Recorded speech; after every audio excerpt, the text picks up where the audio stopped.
Hello everyone. आज हम welcome to परचम पीसीएस। और आज हम फिर एक नई न्यूज़ को कवर करते हैं।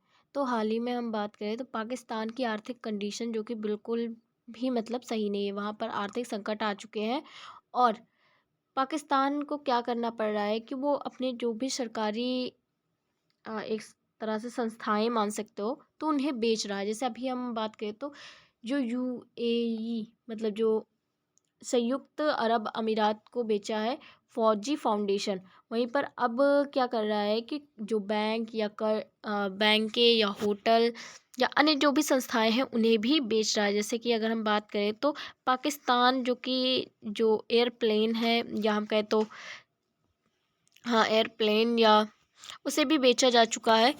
तो आज हम इसी के बारे में बात करेंगे कि जो पाकिस्तान में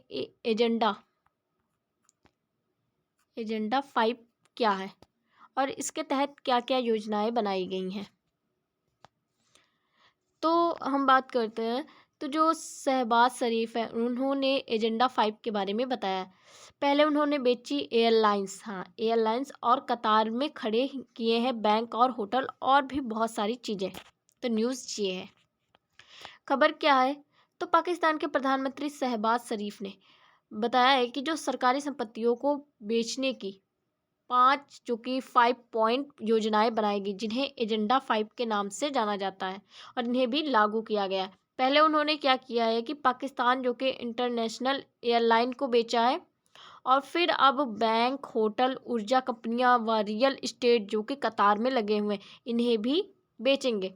एक तरह से निजीकरण प्राइवेट सेक्टर को लाएंगे। उद्देश्य क्या है? कर्ज कम करना। हम जानते हैं पाकिस्तान में बहुत अधिक आर्थिक संकट है। पाकिस्तान ने इतना अधिक कर्ज ले रखा है कि उसे चुकाने के लिए इन्हें ये सारी चीज़ें बेचनी ही होंगी और तब भी नहीं चुकेगा। इस वजह से कर्ज को कम करना आईएमएफ जो कि विश्व बैंक मान सकते हो जो कि उधार रुपए देता है देशों को, तो उससे संतुष्ट करना आई जो एमएफ है उसे संतुष्ट करना क्या हो सकता है। तो जो आईएमएफ है इसे संतुष्ट करना क्योंकि जब इससे इन्होंने उधार लिया है जो भी कर्ज लिया है ऋण लिया है तो जब आईएमएफ देता है कर्ज तो वो कुछ शर्तें देता है। इन शर्तों के हिसाब से ही काम करना होता है तब वो ऋण देता है।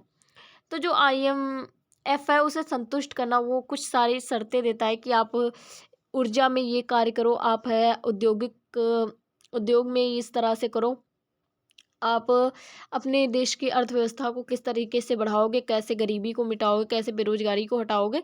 तो इन सारी चीज़ों को बताता है और कुछ शर्तें देता है कि आप ये चीज़ें करोगे तो आपको कर्ज दिया जाएगा। तो उसे संतुष्ट करना ये एक उद्देश्य है। वही एजेंडा 5 क्या है तो एजेंडा 5 जो कि लार्ज जो कि स्केल प्राइवेटेशंस प्लान है। इसका ये है कि प्राइवेटेशंस करना। इसके मुख्य 5 लक्ष्य हैं। अगर हम सबसे पहले बात करें पहले लक्ष्य की तो घाटे में चल रही सरकारी कंपनियों की बिक्री, क्योंकि जो अभी एयरलाइन जो कि बेची ये भी बहुत ज़्यादा घाटे में थी, बैंक भी बहुत ज़्यादा घाटे में, क्योंकि इतना अधिक कर्जा हो गया कि पाकिस्तान के पास में आयात करने के लिए भी कुछ कहा जाए तो जो विदेशी मुद्रा होती है वो भी नहीं है। तो इस वजह से कंपनियां भी घाटे में हुई। वहीं विदेशी निवेश आकर्षित भी बहुत कम होता है। आईएमएफ जो कि बेल आउट की शर्तें, मैंने अभी बताया था ना कि इनकी शर्तें भी कुछ होती हैं, तो इन शर्तों को भी पूरा करना। सरकारी खर्च को घटाना, क्योंकि इनके सरकारी खर्च तो बहुत अधिक होते हैं नेताओं के। वहीं पर अर्थव्यवस्था में निजी क्षेत्र की भूमिका बढ़ाना। आप इस तरह से 5 चीज़ें समझ सकते हो कि ये एजेंडा 5 के मुख्य लक्ष्य ये है कि ये जो घाटे में चल रही कंपनियां हैं उनकी बिक्री करना, एक तरह से निजीकरण प्राइवेट सेक्टर को देना। वहीं विदेशी निवेश जो हैं उन्हें आकर्षित करना, क्योंकि जब प्राइवेट सेक्टरों के पास में आ जाएगी तो जो कि निवेश आकर्षित होंगे। आईएमएफ जो कि बेल आउट की जो कि शर्तें जो ऋण लिया है उनकी कुछ शर्तें हैं और उनको पूरा करने के लिए कुछ बेचना ही होगा इन्हें, उसके लिए इन्हें पैसे चाहिए और शर्त को पूरा करने के लिए तो इन्हें कुछ ना कुछ बेचना होगा। सरकारी खर्च घटाना, वहीं पर अर्थव्यवस्था में निजीकरण की भूमिका लाना। ये हैं 5 जो कि लक्ष्य। एजेंडा 5 में। तो आपको एजेंडा 5 समझ में आ गया होगा। पहले क्या बेचा गया, तो ये पाकिस्तान इंटरनेशनल जो कि एयरलाइन है बेचा गया था, लगातार घाटे में चल रही थी। इस वजह से क्या हुआ कि इसे बेच दिया गया। ये एक पूर्ण रूप से जो कि कर्ज में डूबी हुई थी। अब जो इसे बेचा गया तो निजीकरण की प्रक्रिया इसमें शुरू हुई है। यूपीएससी के पॉइंट ऑफ व्यू से देखें तो स्टैटिक जो कि एसेट का निजीकरण हो गया। मतलब एसेट क्या होता है, स्ट्रैटेजिक जो कि एसेट क्या होता है, तो ये मतलब ऐसा होता है कि मान लो आपने कोई कार खरीदी और उसे अपने चलाने के लिए या किसी गैराज में रखी हुई है, तो वो एसेट का कार्य नहीं कर रही है, परंतु वही कार आप है क्या करते हो कि आप किसी कार्य में लगा देते हो, वही जो पैसे को देती है एक तरह से, मतलब कहा जाए तो आप उससे पैसे कमा रहे हो, तो वो एसेट में आती है। तो उसका जो कंपनियां हैं उनका निजीकरण करना, वही राष्ट्रीय सुरक्षा और बेरोजगारी पर असर, इसे मतलब कम करना, ये माना गया है। वहीं पर क्या क्या बिकने की कतार में है, तो सरकारी कंपनियों की बात करें तो सरकारी बैंकें हो गई, लग्जरी होटल हो गए, ऊर्जा कंपनियां हो गई जो ऊर्जा मतलब बनाते हैं, तो वो कंपनियां जो हो गई। जैसे अगर हम भारत की बात करें तो भारत में भी प्राइवेट सेक्टर जो कि ऊर्जा कम मतलब ऊर्जा कंपनियों में नहीं आता है एक तरह से, क्योंकि भारत में क्या होता है कि जैसे ही कोई चुनाव आता है तो बिजली को फ्री कर दिया जाता है। तो इससे क्या होता है कि जो कंपनियां होती हैं ना वो घाटे में चली जाती है, इस वजह से इसमें प्राइवेट सेक्टर ज़्यादा नहीं आता है। तो उनकी जो भी कंपनी है ऊर्जा कंपनी, तो वो भी मतलब बिकेगी। वहीं पर रियल इस्टेट जो कि प्रोजेक्ट होते हैं, और सार्वजनिक जो कि सार्वजनिक उपक्रम हो गए, जैसे हॉस्पिटल, अन्य चीज़ें भी, मतलब स्कूल हॉस्पिटल या विश्वविद्यालय, ऐसी चीज़ें हम मान सकते हैं। इससे कहा जा रहा है कि fair sale of national asset, जो कि इसे मतलब सेल किया जा रहा है एक तरह से नेशनल एसेट को, क्योंकि ये जितनी भी चीज़ें हैं ये राष्ट्र की हैं, और इनसे ना एक तरह से देश की अर्थव्यवस्था बनी हुई है, और इसे ही पाकिस्तान के द्वारा बेचा जा रहा है। अब हम बात करें तो ऐसा क्यों कर रही है पाकिस्तान की सरकार, तो हम जानते हैं सबसे ज़्यादा तो इनके पास में मतलब कर्ज है, और उस कर्ज को ख़त्म करना या उसके लोन को जो कि ब्याज को मतलब है कम करना, एक तो ये मान सकते हैं। वहीं पर इनके पास में आयात के लिए विदेशी मुद्रा भंडार बेहद कम है, कि इनके पास में एक हफ्ते के लिए 7 दिन के लिए, या एक हफ्ता बोल सकते हो, तो 7 दिन के लिए आयात करने के लिए भी विदेशी मुद्रा नहीं है। इस वजह से क्या है कि पाकिस्तान मतलब इस चीज़ को बेच रहा है और विदेशी मुद्रा भंडार भी एकत्र कर रहा है। भारी विदेशी कर्ज भी है। वर्ल्ड बैंक, अमेरिका, चीन और अन्य खाड़ी जो देश हैं इनसे सबसे कर्ज ले रखा है। आईएमएफ से कर्ज ले रखा है, और इसकी कुछ शर्तें भी हैं, उन्हें भी इन्हें मानना है। महंगाई और बेरोजगारी बहुत अधिक बढ़ चुकी है पाकिस्तान में, और वहीं पर आर्थिक स्थिति जो कि पूर्ण रूप से संकट में है पाकिस्तान की। तो इस वजह से वहाँ की सरकार इस चीज़ को बेचना, या इस तरह से कहा जाए तो हम बेचना ही उनके पास में एक ऑप्शन है। वहीं पर इसके फ़ायदे सरकार को क्या होंगे, तो सरकारी घाटा जो कि कम होगा। वहीं पर विदेशी निवेश आएगा, क्योंकि जब प्राइवेट सेक्टरों के पास में आ जाएंगी कंपनियां ज़्यादातर कुशल बनेंगी, और आईएमएफ की अगली किस्त भी मिलेगी, क्योंकि पहली किस्त मिली है तो अब शर्तों को पूरा करना होगा। जब वो शर्तें पूरी पूरी हो जाएंगी तब दूसरी किस्त मिलेगी। तो ये सरकार को फ़ायदे हो सकते हैं। वहीं पर अभी नुकसान की बात करते हैं, नुकसान बहुत अधिक होंगे। जैसे राष्ट्रीय संपत्ति बेची जा रही है, क्योंकि जो राष्ट्रीय संपत्ति होती है, जो बैंक होती है, ये सारी चीज़ें अगर प्राइवेट सेक्टर के पास में आ जाती हैं तो क्या होगा, बेरोजगारी बढ़ेगी।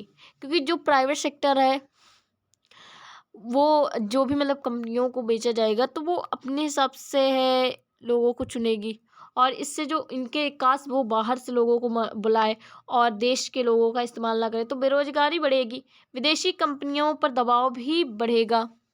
साथ ही साथ अगर हम बात करें, विदेशी कंपनियों पर दबाव इसलिए इस तरह से बनेगा कि जो पाकिस्तान में विदेशी कंपनियां हैं, तो अगर ये सारी चीज़ें सरकार के हाथ में ना होकर के प्राइवेट सेक्टर के पास में होंगे, तो जो भी कंपनियां वहाँ पर लगी हुई हैं उन पर दबाव बनेगा। वहीं आर्थिक संप्रभुता जो कि कमज़ोर होगा, क्योंकि जो प्राइवेट सेक्टर आ जाएंगी तो अर्थव्यवस्था पर बहुत ज़्यादा फर्क पड़ेगा। अल्पकालीन समाधान तो ये है, परंतु दीर्घकालीन ये जोखिम भी बन सकता है। बहुत ज़्यादा बेरोजगारी आ जाएगी और संप्रभुत्व लोगों के बीच में ना रहे और देश की इकोनॉमिक्स पर भी बहुत ज़्यादा फर्क पड़े। तो इस तरह से बहुत सारे नुकसान हैं। लाभ थोड़े से हैं, नुकसान बहुत ज़्यादा हैं। वहीं रणनीति और जनता की प्रतिक्रिया की बात करें तो विपक्ष जो है उनका कहना है कि देश को बेच दिया जा रहा है। जनता में असंतोष जो कि बना हुआ है। सेना और सत्ता प्रतिष्ठान की चुप्पी है, प्रतिष्ठान की चुप्पी है। मतलब ये है कि जो सेना में है, जो सत्ता में है, वो लोग एक तरह से चुप हैं और इस चीज़ का कोई भी जवाब नहीं दे रहे हैं। वहीं पर भारत और पाकिस्तान की तुलनात्मकता के बारे में बात करें तो सबसे पहले हम आर्थिक स्थिति की बात करते हैं। भारत की बात करते हैं। तेजी से बढ़ती और अपेक्षाकृत स्थिर अर्थव्यवस्था, विकास पर आधारित दीर्घकालीन नीति। मतलब अगर हम आर्थिक स्थिति की बात करें तो बहुत ज़्यादा जो कि तेजी से जो कि अर्थव्यवस्था बढ़ रही है। जैसे कि अगर हम बात करें तो फोर्थ जो कि लार्जेस्ट इकोनॉमिक्स वाला जो कि मतलब देश बन चुका है अर्थव्यवस्था वाला।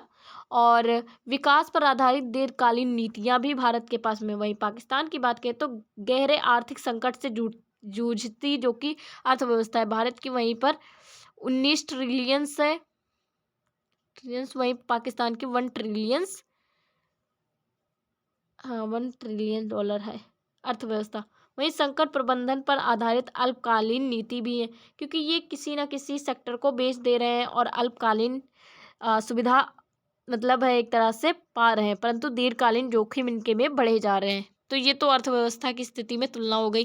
वहीं पर विदेशी मुद्रा भंडार की बात करें तो भारत के पास में इतनी विदेशी मुद्रा है कि वो 8 महीने से कि 1 ईयर तक मतलब ऐसे ही आयात कर सकता है बहुत सारी चीज़ों को। वहीं आयात और वैश्विक झटकों से निपटने में सक्षम है। पाकिस्तान विदेशी मुद्रा जो कि भंडार बहुत कम है, 7 दिन के लिए भी आयात नहीं कर सकते। आयात और भुगतान में बार बार संकट आते रहते हैं, इस वजह से ये क्या करते हैं कि कंपनियों को बेचते रहते हैं, जो सरकारी कंपनियां हैं। वहीं पे बैंकिंग और वित्तीय व्यवस्था की बात करें तो भारत में जो कि बैंकिंग सिस्टम बहुत ही ज़्यादा मजबूत है। हम जानते हैं कि आरबीआई भारत में है और जो बहुत ज़्यादा मजबूत है और ये सख्त नियम वाली बैंक है। वहीं पर पाकिस्तान की कमज़ोर बैंकिंग व्यवस्था है। सरकारी बैंकों की बिक्री की तैयारी भी है। मतलब ये है कि अब ये सरकारी जो बैंक है ये बिकने वाली है पाकिस्तान की। महंगाई और बेरोजगारी की बात करें तो महंगाई अपेक्षाकृत नियंत्रित है, रोजगार सृजन पर जोर है। अगर हम बात करें बेरोजगारी जो कि भारत में नियंत्रित है वैसे, और महंगाई भी कम है, रोजगार भी मिल रहा है लोगों को। वहीं पाकिस्तान की बात करें तो अत्यधिक महंगाई है, बेरोजगारी तेजी से वृद्धि हो रही पाकिस्तान में।